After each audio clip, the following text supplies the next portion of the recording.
प्रेम से बोलिए सियावर रामचंद्र की जय। भक्तों, रसपान करेंगे चैत्र मास कथा अध्याय 22। इस वीडियो में सुनेंगे राम कथा की आगे की वृत्तांत।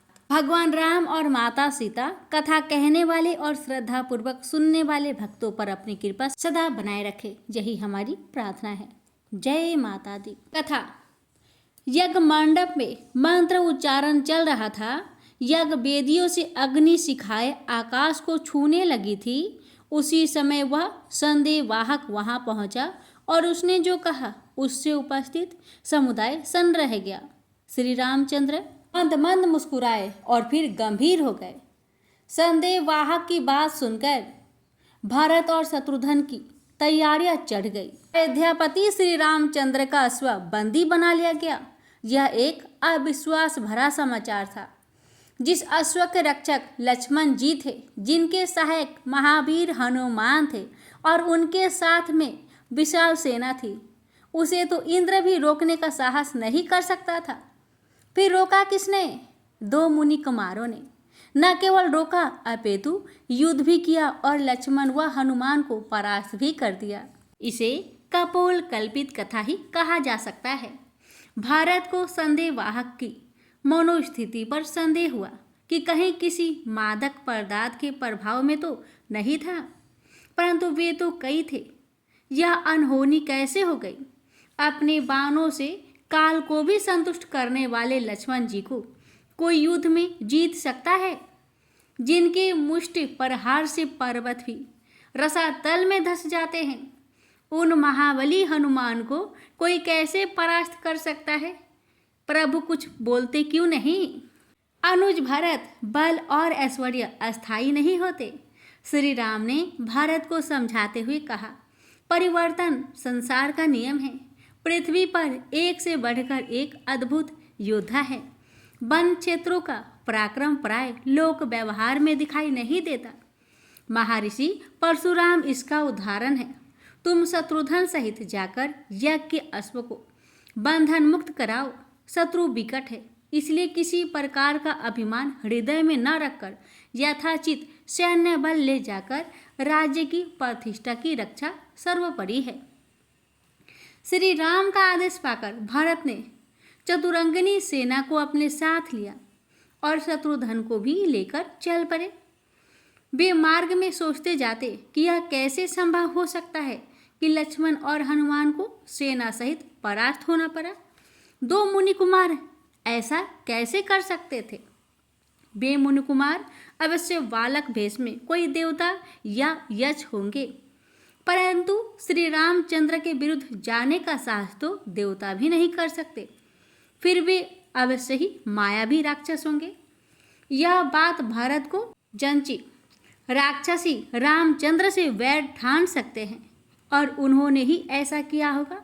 भारत ने अपना विचार शत्रुघ्न को बताया तो वे भी इस बात को मान गए कि ऐसा दुस्साहस केवल राक्षस ही कर सकते हैं और वे दो बालक राक्षस कुमार ही होंगे। परंतु लक्ष्मण क्यों परास्त हुए? अवश्य ही उन्हें बालक जानकर उद्धारयुक्त किया होगा, जिसका लाभ उन कुटिल बालकों को मिला है। अब उन्हें ज्ञात होगा कि रघुवंशियों का बल जब क्रोध करता है तो क्या होता है। इधर लव कुश निश्चिंत होकर आपस में वार्तालाप कर रहे थे। हनुमान को तो उन्होंने रस्सी से लपेटकर एक पेड़ में बांध दिया था। लक्ष्मण को उनका सारथी ले भागा था। अब तो लव कुश को अगले आक्रमण की प्रतीक्षा थी, जो यज्ञ नियमों के अनुसार अवश्य ही होने वाला था। सूर्य अपने प्रचंड ताप से धरा को तप कर रहा था। यह दोनों के भोजन का समय था, परंतु इतना महत्वपूर्ण कार्य छोड़कर भोजन नहीं किया जा सकता। आश्रम जाते तो माता श्री को अश्व के विषय में बताना पड़ता और वे श्री राम की अनन्य भक्त थी। राम नाम तो प्राय उनकी जीवा पर रहता था। वे तो अश्व को छोड़ने का आदेश दे देती और उन दोनों की इच्छा अधूरी रह जाएगी। अतः कंद मूल खाकर जल ग्रहण कर लेंगे, फिर कार्य संपन्न होने पर अश्व सहित आश्रम जाएंगे और माता श्री को बताएंगे कि उनके आराध्य नरेश महाराज श्री राम के यज्ञ का अश्व उन दोनों ने किस प्रकार बंदी बनाया। तब उनकी जो भी प्रक्रिया होगी देखेंगे। क्रोधित होगी तो अश्व छोड़ देंगे, अन्यथा नित्य सवारी किया करेंगे। दोनों भाई इसी तरह की बातें करते हुए प्रतीक्षारत थे। उसी समय एक दिशा में बवंडर सा उठता दिखाई दिया। अवश्य अयोध्या की सेना चली आ रही थी। क्या महाराज स्वयं आए होंगे? यदि हाँ तो आश्रम लौटना जल्दी हो जाएगा। दोनों ने अपने धनुष संभाल लिए। इस बार ज्यादा समय नहीं लेना, माता श्री चिंतित होने लगेगी। सेना समीप आ गई थी। इस बार सांख्य बल अधिक था, परंतु उनके साथ आए हुए योद्धाओं के रथों में से किसी पर भी अयोध्यापति का ध्वज नहीं था। अतः स्पष्ट था कि वे महाराज श्री राम नहीं थे। लव ने विचार किया, वे अवश्य भरत शत्रुघ्न होंगे, जो राम कथा के अनुसार उनके अनुज थे और बड़े ही पराक्रमी थे। अयोध्या की दिग्विजय में उनके साहस और पराक्रम का महत्वपूर्ण योगदान था, ऐसा माता श्री सुनाती थी। भारत के नेत्र क्रोध से रक्तिम थे। हनुमान को भी वृक्ष से बाधा देखकर उन्हें आश्चर्य हो रहा था और देह में आग सी लग रही थी। वे बालकों के निकट जाकर बोले, दुष्ट बालकों, तुम मुनि कुमारों के भेष में अवश्य ही राक्षस हो। बालक रूप में सामने आकर तुमने लक्ष्मण और महाबली हनुमान को छल लिया है, परंतु अब तुम्हारी मृत्यु तुम्हारे सामने है। भारत तुम्हारे अक्षमय अपराध के लिए तुम्हें मृत्यु दंड ही देगा। अयोध्या के प्रतिष्ठा को चुनौती देने वाले दुष्टों को हम यमराज को सौंपेंगे। सावधान, अब दया की आशा मत करना। पराक्रमी भरत, व्यर्थ की बात करने में समय क्यों नष्ट करते हो? लव ने तत्परता से कहा, हमें तो अभी भोजन करने भी जाना है। तुम्हारे महाराज भी साथ आ जाते तो हमारा कार्य सरल हो जाता। अब तुम्हारे पश्चात उनकी भी प्रतीक्षा करनी होगी। अब अपना बल दिखाओ। यहाँ केवल अश्व ही नहीं, महाबली हनुमान भी हमारे बंदी है। तुम्हें अतिरिक्त प्रयास करने पड़ सकते हैं। लव की बात सुनकर भरत क्रोध से कांपने लगे। वे बालक निर्भीक, उद्दंड और ढीठ थे, और ये राक्षसों के गुण होते हैं। शत्रुघ्न ने भी अपना धनुष उठा लिया था। दोनों ओर से बाण वर्षा आरंभ हो गई। लव कुश को उन दोनों के साथ साथ सेना का भी आक्रमण संभालना था। अतः लव ने भरत सहित आधी सेना को, कुश ने शत्रुघ्न सहित आधी सेना को लक्ष्य पर ले लिया। दोनों का रण कौशल अद्भुत था। भरत और शत्रुघ्न ने अनेक युद्ध लड़े और जीते थे, परंतु ऐसे कठिन प्रतिद्वंदी पहली बार मिले थे, जो उनके बाणों को अपने शरीर तक नहीं पहुंचने दे रहे थे और सेना को भी पीड़ित कर रहे थे। धनुर्विद्या में कौशलता ही यही होती है कि लक्ष्य पर दृष्टि टिकाए रखनी होती है। एकल युद्ध में यह सरल कार्य है, परंतु उन बाल योद्धाओं का कौशल प्रशंसनीय था। वे प्रतिद्वंदी और सेना दोनों पर वार कर रहे थे। लव कुश कब तूनीर से बाण निकालते और कब धनुष चढ़ाते, यह पता नहीं चलता था। भरत के पास कितने ही कठिन बाण थे, परंतु कोई अपना लक्ष्य तक ना पहुंच रहा था।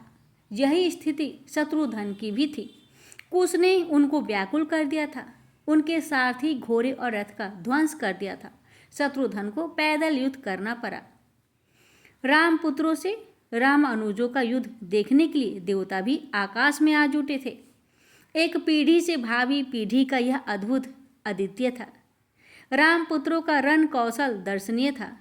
शंकालु देवराज शंकाग्रस्त थे कि प्रभु श्री राम ने ऐसी प्रेरणा की है क्यों? जो ऐसा भीषण युद्ध हुआ, इससे तो उनकी ही हानि है। युद्ध में पुष्प तो बरसते नहीं, दोनों पक्ष ही श्री राम के दो नयन समान थे। किसी को भी कुछ हो गया तो नारायण नारायण देवऋषि नारद भी हल उठे। देवेंद्र, प्रभु की लीला को तुम क्या समझते? तुम्हारी तो प्रवृत्ति ही शंकालु है। यह युद्ध नहीं, यह तो वर्तमान को भविष्य के दर्शन कराए जा रहे हैं। अयोध्या के वास्तविक उत्तराधिकारियों से अयोध्या का परिचय है। यह युद्ध लोक व्यवहार को नीति के अनुसार संतुष्ट करने का युद्ध है। यह जानकी सूतों के अधिकारों की भव्य स्थापना है। यह संसार को यह सिद्ध करके दिखाया जा रहा है कि सीता के पुत्र सब प्रकार से इस योग्य है कि अयोध्या के साम्राज्य को सुरक्षित भी रख सकते हैं और विस्तार भी दे सकते हैं। प्रभु श्री राम के मूल्य का कोई उत्तर नहीं है। वे केवल अपने पुत्र होने के कारण ही लव कुश को सिंहासन का अधिकारी नहीं मानते। वे तो योग्यता भी परखेंगे, सामर्थ्य भी जानेंगे। एक नीति कुशल राजा को ऐसा ही करना चाहिए। श्री राम इस युद्ध के माध्यम से राजनीति का महत्वपूर्ण संदेश दे रहे थे कि ज्येष्ठ या वरिष्ठ होना उत्तराधिकारी का मानक नहीं होना चाहिए, अपितु योग्यता भी अवश्य देखी जानी चाहिए। यह युद्ध उन मानकों को परख रहा है। देवऋषि के इस विश्लेषण ने सबको हर्षित कर दिया। प्रभु श्री राम ने मानवीय मूल्यों का आदर्श उदाहरण प्रस्तुत किया था। यह देखकर देवगण यज्ञ मंडप में शांत बैठे, प्रभु श्री राम पर पुष्प वर्षा करने लगे और तमसा तट पर चल रहे रोमांचक युद्ध को देखने लगे। भारत और शत्रुघ्न शिथिल होने लगे थे और सेना पीछे हटने लगी थी। राम पुत्रों ने रणभूमि को बाणों और लाशों से पाट दिया था और वे अभी भी अविचल युद्धरत थे। समय का अभाव जानकर दोनों भाइयों की दृष्टि मिली और संकेत हुए। लव ने भरत को और कुश ने शत्रुघ्न को एक साथ मूर्छित कर दिया। सेना भाग खड़ी हुई। देवताओं ने सीता सूतों की विजय पर दुदुभी बजाई। महाराज श्री रामचंद्र, लक्ष्मण और हनुमान तथा भरत और शत्रुघ्न की लगातार हो रही पराजय का समाचार सुनकर झटके से यज्ञ वेदी से उठकर खड़े हो गए। मात्र 2 बालकों ने भरत शत्रुघ्न सहित सेना का पराभव कर दिया। यह सुनकर श्री राम का अंग प्रत्यंग क्रोध से कांप उठा और उन्होंने अपना कठोर धनुष सारंग उठा लिया। यह देखकर देवगण भयभीत हो गए। प्रभु का क्रोध सृष्टि के लिए लाभकारी नहीं हो सकता। देवऋषि नारद ने स्पष्ट किया, प्रभु तो क्रोध करते ही नहीं, ये तो अयोध्यापति का क्रोध है। पुरुषोचित क्रोध, राजोचित क्रोध, राज्य की प्रतिष्ठा संकट में है तो राजा का क्रोध स्वाभाविक तो होगा ही, फिर लोक व्यवहार कैसे संतुष्ट होगा, राजा के कर्तव्य की पूर्ति कैसे होगा। यह कहकर देवऋषि नारद ने देवताओं को निर्भय कर दिया और प्रभु श्री राम राजा के कर्तव्य के अनुसार अपनी प्रजा को निर्भय करने चल पड़े। अयोध्यावासी उन शत्रुओं से भय मान बैठे थे जिन्होंने लक्ष्मण, भरत, शत्रुघ्न और हनुमान को भी परास्त करके यज्ञ के अश्व को बंदी बना लिया था। अब महाराज श्री रामचंद्र ही इस संकट को दूर करेंगे। श्री रामचंद्र ने लंका विजय के पश्चात अब धनुष उठाया था, कभी अवसर ही नहीं पड़ा। अनुजों ने ही शत्रु दमन का दायित्व उठा लिया था और भूमंडल को जीतकर अयोध्या व रघुकुल की प्रतिष्ठा को शिखर पर पहुंचाया था। आज 2 मुनि कुमारों ने उस विजय रथ को रोक दिया था और स्वयं श्री राम को रणभूमि में उतरने के लिए बाध्य कर दिया था। श्री राम का रथ वायु वेग से बढ़ा जा रहा था। उनके मुख पर गंभीर दृढ़ता थी। अवश्य ही आज बहुत कुछ हो जाने वाला था। संभवतः प्रभु की लीला का कोई नया अध्याय सामने आने वाला था। श्री राम का रथ वहीं आकर रुका जहां उनकी परास्त सेना अस्त व्यस्त पड़ी थी। सेना का उत्साह तो बढ़ गया था, परंतु उनके मुख पीले पड़े थे। शिविर में लक्ष्मण, भरत और शत्रुघ्न मूर्छित थे। वैद्य उनके उपचार में जुटे थे। श्री राम उनके पास पहुँचे। अनुजों की यह दशा देखकर उनके नेत्र रक्तीम हो उठे। शत्रुओं पर क्रोध और भी बढ़ गया। उन्होंने तीनों के सिर पर हाथ फेराया तो कुछ ही देर में तीनों सचेत होकर उठ बैठे। श्री राम को धनुष धारण किए देख तीनों अनुज लज्जित हो गए थे। उनके होते हुए प्रभु को रण में उतरना पड़ रहा था। यह उनके पराक्रम पर प्रश्न चिन्ह थी। तीनों ने सिर झुकाकर प्रणाम किया और नेत्र झुका लिए। अनुजो, सूरवीर कभी लज्जित नहीं होते। श्री राम ने उन्हें सत्वाना दी। वीरता का स्वागत करना चाहिए। युद्ध में जो हमें संतुष्ट कर दे उस योद्धा का बल स्वीकार करना चाहिए। यही क्षत्रियोचित व्यवहार है। युद्ध अभी समाप्त नहीं हो गया। देव ने इसे मेरे द्वारा समाप्त करना चाहा है तो यही होगा। तुम स्वास्थ्य लाभ करो, मैं उन प्रतिद्वंदियों को संतुष्ट करके कुल की प्रतिष्ठा की पुनर्स्थापित करता हूँ। शेष तो देव की इच्छा पर निर्भर करता है, क्योंकि शत्रु को आयु धन आदि द्वारा कभी गौण नहीं मानना चाहिए। युद्ध में विजय श्री उसका ही वरण करती है जिस पर शिव की कृपा होती है, और शिव कब किस पर कृपालु हो जाए कौन जानता है। लक्ष्मण विकल हो उठे, कहना चाहते थे, हे प्रभु, आप युद्ध करने न जाए और हमें एक अवसर और दे। इस बार हम शत्रु को निश्चित रूप से पराजित कर देंगे। श्री राम लक्ष्मण के मनोभाव समझ गए थे। यह युद्ध नियमों के विरुद्ध था।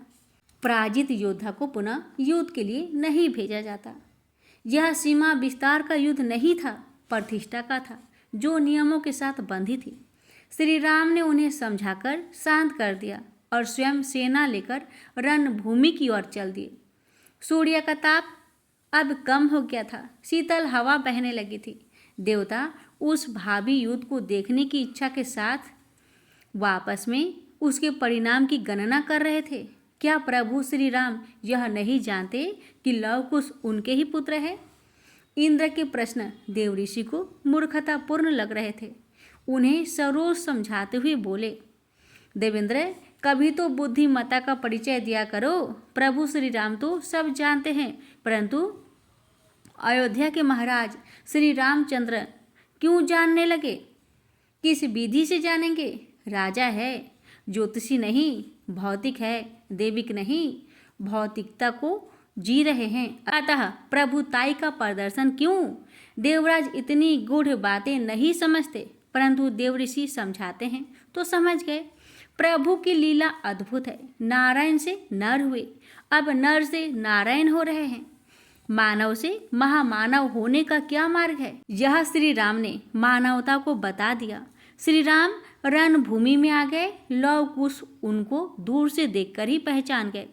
माता सीता ने अपनी कथाओं में उनके भव्य स्वरूप का जो वर्णन किया था, वे बिल्कुल वैसे ही थे। दोनों भाइयों ने उन्हें सिर झुकाकर प्रणाम किया तो श्री राम ने हाथ उठाकर आशीष दिया। इंद्र चकित हुए, यह क्या, सीता पुत्रों ने शत्रुभाव क्यों नहीं दिखाया? लक्ष्मण आदि से तो ऐसा किया नहीं। अरे देवराज, किसने तुम्हें यह देवपद दे दिया? देवऋषि खिज उठे। मनुष्य में संस्कार नाम का गुण होता है जो उसे माता पिता से मिलता है। यह संस्कार ही लोक व्यवहार को संतुष्ट करता है। लव कुश ने उसी संस्कारवश अपने राजा को प्रणाम किया है, क्योंकि वह उनकी ही तो प्रजा है।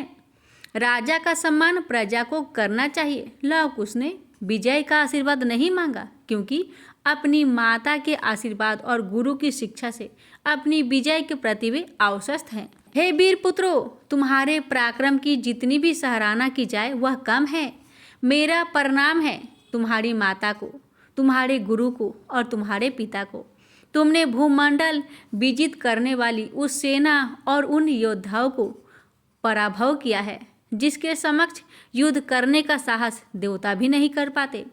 तुम्हारा दुस्साहस हर्षित कर गया, परंतु मुनि कुमारों, अब अपने दुस्साहस को विराम देकर अश्व को बंधन मुक्त करो, अन्यथा मुझे अपने ही हाथों से अपने ही राज्य के दो ऐसे अमूल्य योद्धा यम को सौंपने पड़ जाएंगे जो भविष्य में अयोध्या का गौरव हो सकते हैं। अपने मृत्यु को निमंत्रण ना दो। कुश अधिक चंचल भी थे और उत्तर देने में कुशल भी। बोले, महाराज, रणभूमि में आकर शत्रु को बातों से परास्त करने की आपकी परंपरा तो नहीं। यह सब आपके अनुजों ने भी कहा था, हमारी भी प्रशंसा और अपनी भी। हमें मृत्यु से कभी भय नहीं रहा। प्रतिष्ठा आपकी संकट में है और भय हम माने। भय तो आपको होना चाहिए महाराज, और उसका कारण शिविर में पड़े आपके अनुज है। नारायण नारायण। देवऋषि कुश की निर्भीकता पर मुग्ध हो उठे, किंतु श्री राम क्रोधित। महाराज, यदि उपदेशों में हम रण विमुख करने की चेष्टा करेंगे तो यह संभव नहीं। हमारी माता कहती है, जब शत्रु उपदेश करे तो उसके भय को समझना चाहिए। हमने समझ लिया, आप अपना धनुष रखकर स्वयं ही अश्व खोल लीजिए, हम प्रहार नहीं करेंगे। लव का इतना कहना था कि श्री राम ने धनुष की कठोर टंकार की और यह नाद ब्रह्मांड में गूंज गया। जीव जंतु विकल हो उठे। कैलाश पर समाधि लगाए भगवान शिव का ध्यान भंग हो गया। ब्रह्मा हड़बड़ा उठे। सारंग धनुष की टंकार का अर्थ प्रभु का अपार क्रोध ही था। महर्षि वाल्मीकि ने भी यह भीषण नाद सुना और उस दिशा में वायु वेग से दौड़ चले। सीता ने थोड़ी देर पहले ही उन्हें लव कुश की खोज में भेजा था। आज दोनों कहीं दूर अखेट पर चले गए थे, इसलिए भोजन के लिए समय पर नहीं आए थे। महर्षि उनकी ही खोज में आ रहे थे कि यह भीषण नाद सुनाई पड़ा। यह तमसा के उस तट से उभरा था जहाँ लव कुश नित्य आभास करते थे। महर्षि की शंका बढ़ गई। वे श्री राम के यज्ञ के विषय में जानते थे। कहीं यज्ञ का अश्व उधर आ गया हो और लव कुश ने उसे पकड़ लिया हो। निर्भीकता तो उनका स्वभाव था। महर्षि को वह रजत छत्र, वह अजय पातिका और वह स्वर्ण जड़ित मुकुट दिखाई दे गया। फिर क्रोध से रक्तिम नेत्र और तुनीर की ओर बढ़ती भुजा और सामने युद्ध को तत्पर सीता पुत्र।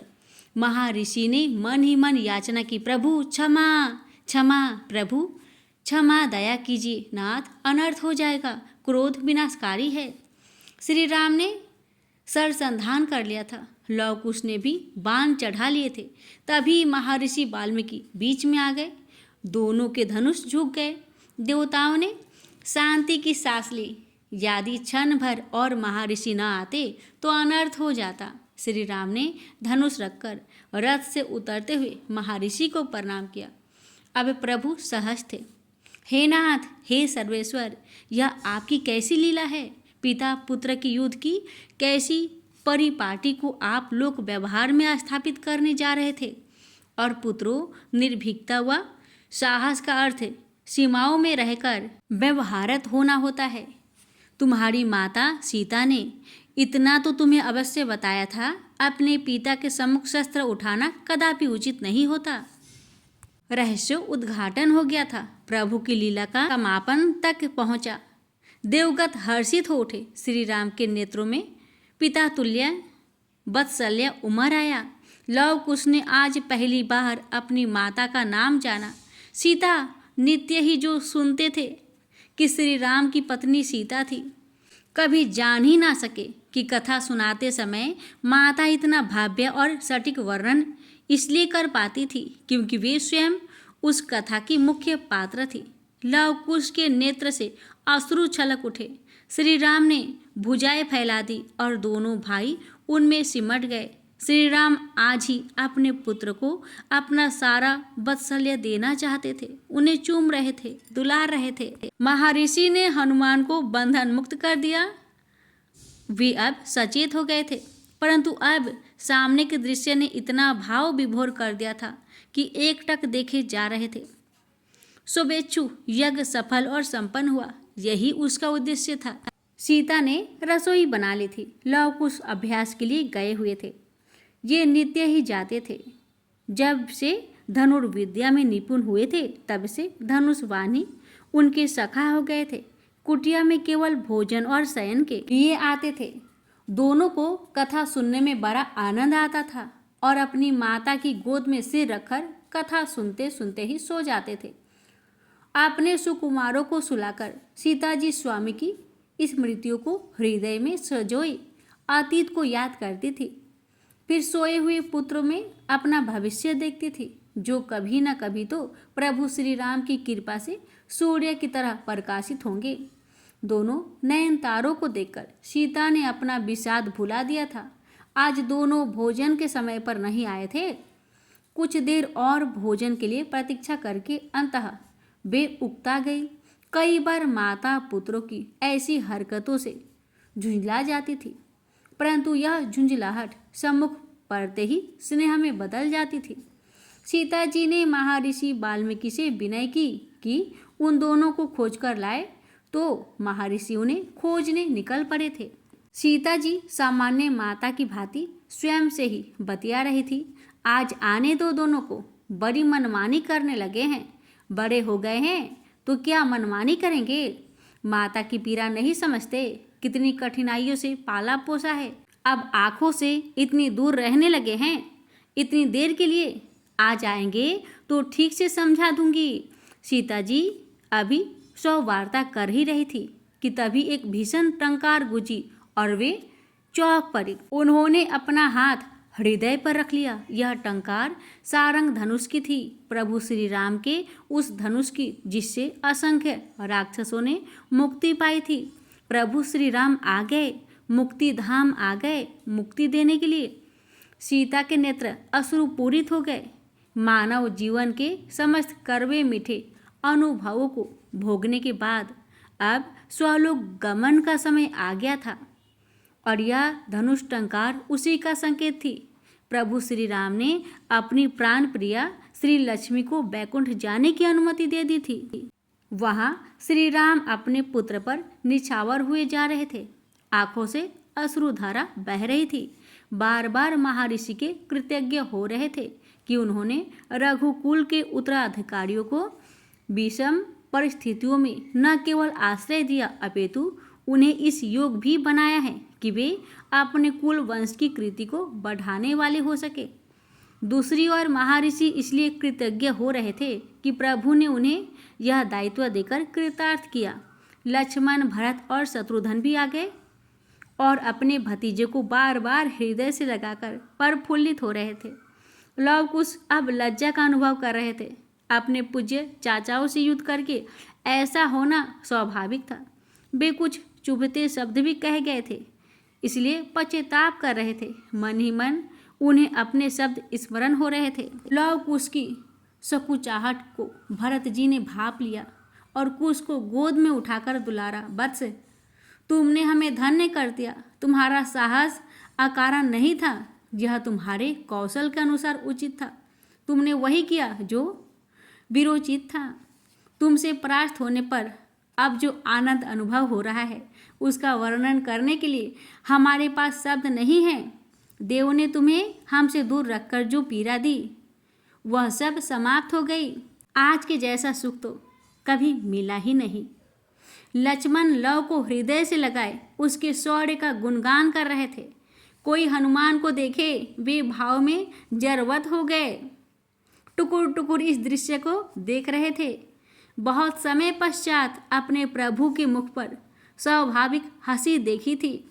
वर्तमान से अतीत का ऐसा सुखद मिलन, वीरतापूर्ण मिलन, भावपूर्ण मिलन, देवता भी हर्षित हो रहे हैं। देव ऋषि का विश्लेषण कितना सटीक सिद्ध हो रहा था।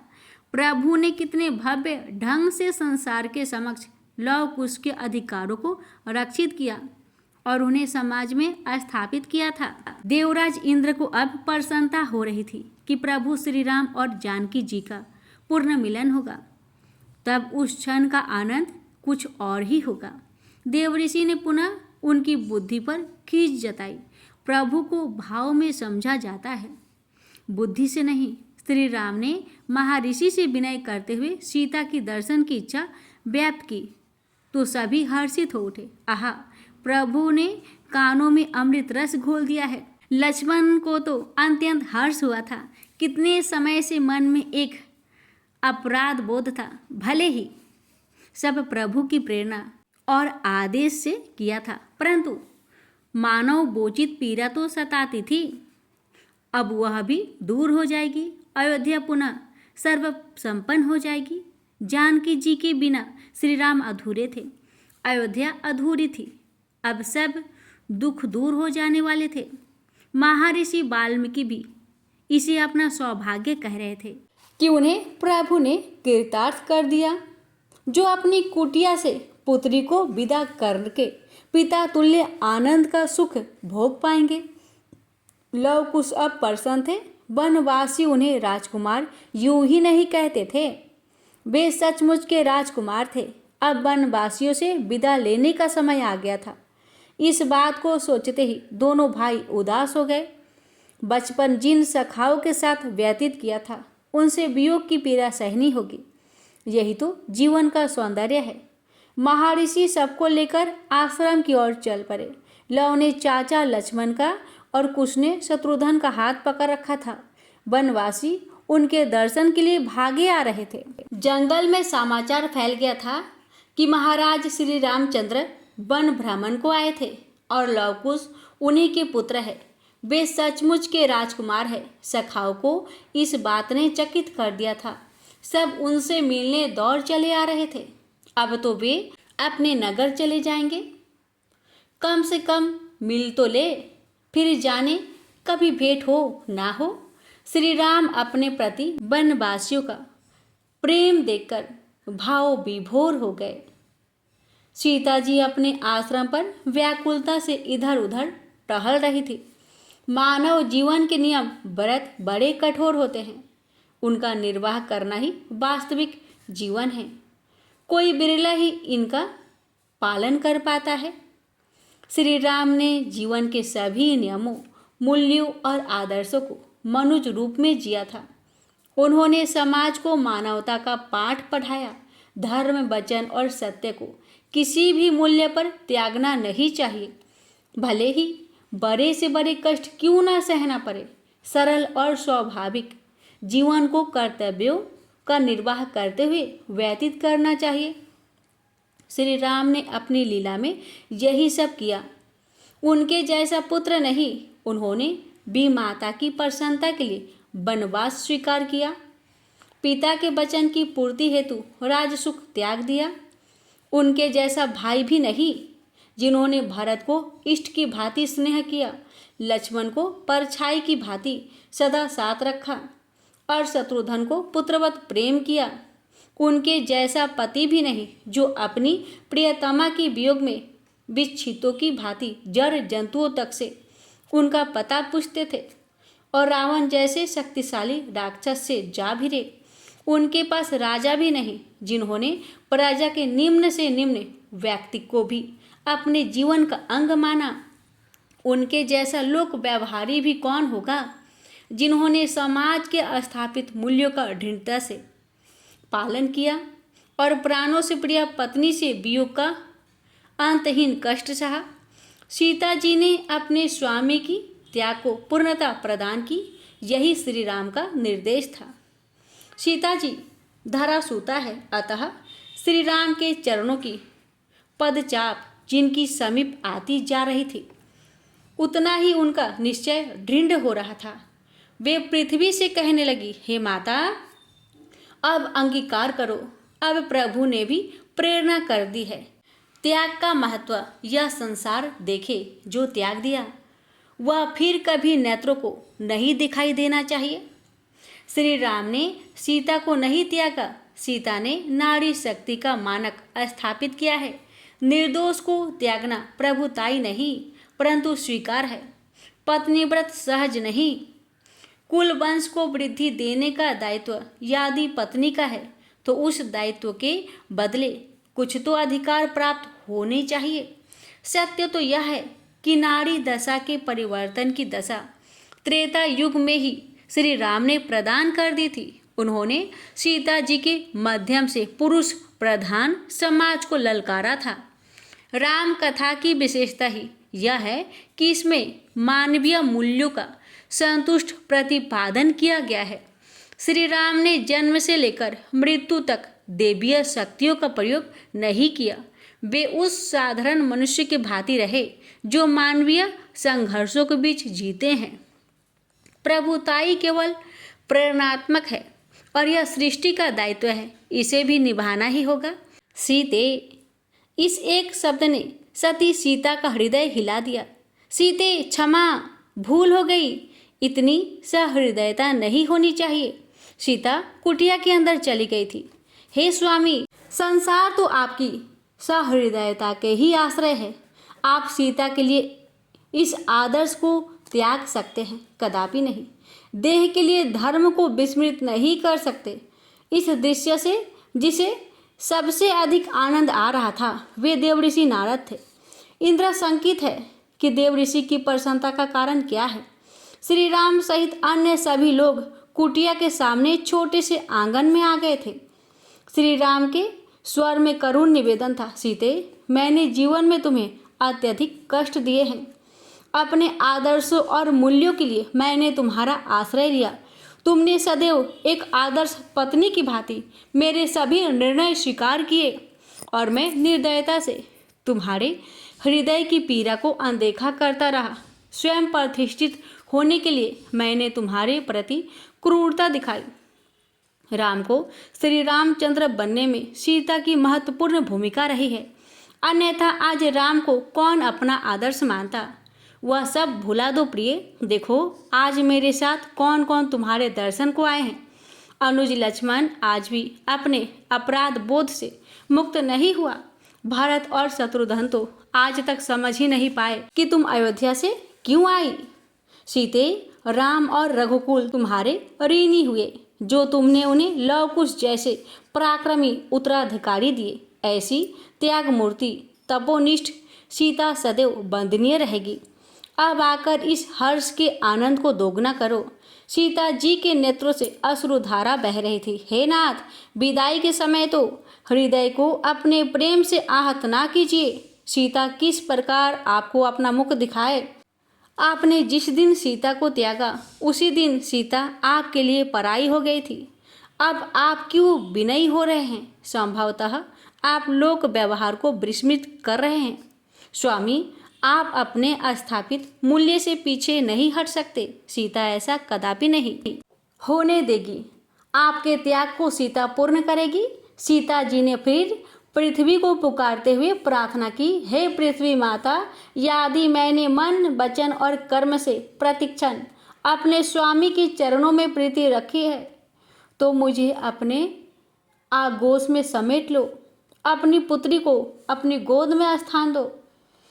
श्री राम के नेत्रों से अश्रुधारा बह रही थी। उनकी प्राण प्रिया अधिक ही रुष्ट थी। अब संभवतः करवध निवेदन से ही सीता का हृदय पसीजे। उसे इतना अधिकार तो था कि निर्दोष होकर रुष्ट भी हो सकती थी। श्री राम ने कुटिया में प्रवेश किया तो सीता उनकी और पीठ करके पृथ्वी माता से प्रार्थना कर रही थी। श्री राम बोले, सीते, यह क्या कर रही हो। पृथ्वी माता ने अपनी पुत्री का करुण निवेदन स्वीकार कर लिया था और सीता के पैरों के निकट पृथ्वी दो भागों में विभक्त हो गई थी। पृथ्वी के मध्य के रिक्त स्थान में स्वर्णिम सिंहासन पर स्वयं पृथ्वी माता विराजमान थी। उन्होंने भुजाएं बढ़ाकर प्रेम पूर्वक सीता को अपने अंग में ले लिया और नीचे जाने लगी। यह देखकर श्री राम आर्द्र स्वर में बोले, सीते, सीते, ऐसा ना करो। राम दौड़े और उन्होंने सीता को पकड़ने का प्रयास किया। इस प्रयास में उनके हाथ सीता के केस ही आए, परंतु वह केवल स्पर्श भर था। सीता पृथ्वी में समा गई। श्री राम विस्फारित नेत्रों से उस स्थान को देख रहे थे जहां अभी अभी सीता समाई थी और देखते ही देखते वहां की भूमि यथावत हो गई। श्री राम बिलक उठे और देवता अस्तबद्ध रह गए। ये तो किसी ने सोचा ही नहीं था। इंद्र व्याकुल हो उठे। देवऋषि ने बैकुंठ की ओर देखा जहाँ श्री हरि के समीप बैठी जगजननी लक्ष्मी जी मुस्कुरा रही थी। सीता तो उनमें समा गई थी। प्रेम से बोलिए सियावर रामचंद्र की जय। तो इसकी आगे की कथा कल के वीडियो में अवश्य सुनिएगा। भगवान राम और माँ सीता की कृपा आप पर, हम पर सदा सर्वदा बनी रहे। जय श्री राम।